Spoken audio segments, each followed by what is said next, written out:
DJ Amit Tiwari अपहर।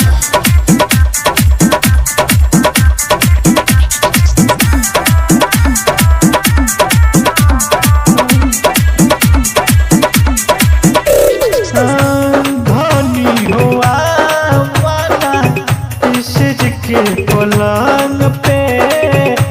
जो भरल बा धनी हमरा यगे यंग में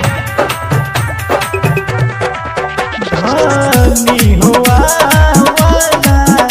इसज के पलंग पे जो भरल बा धनी हमरा यगे यंग में अब बजराई जन तो बतिया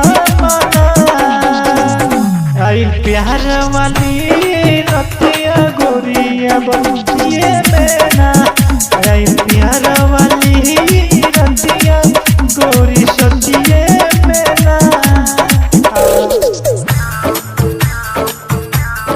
प्यार वाली रतिया सचिए डीजे अमित तिवारी अपहर।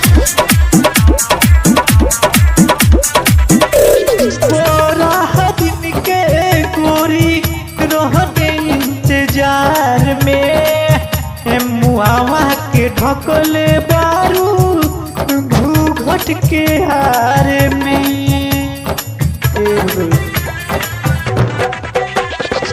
मुडवा के तोहू बनावा तनी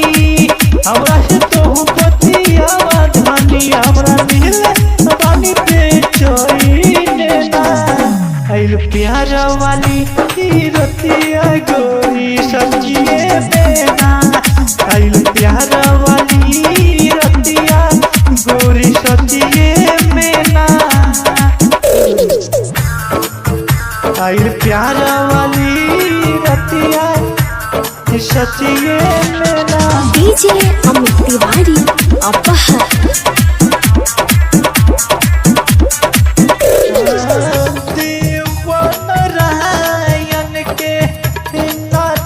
छनावा बहिया में आके गोरी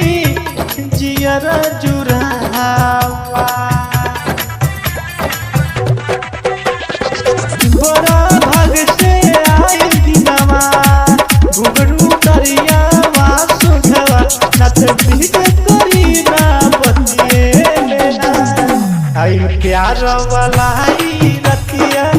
गोरी सचिए मेना आई प्यार वाली रतिया गोरी सचिए मेना।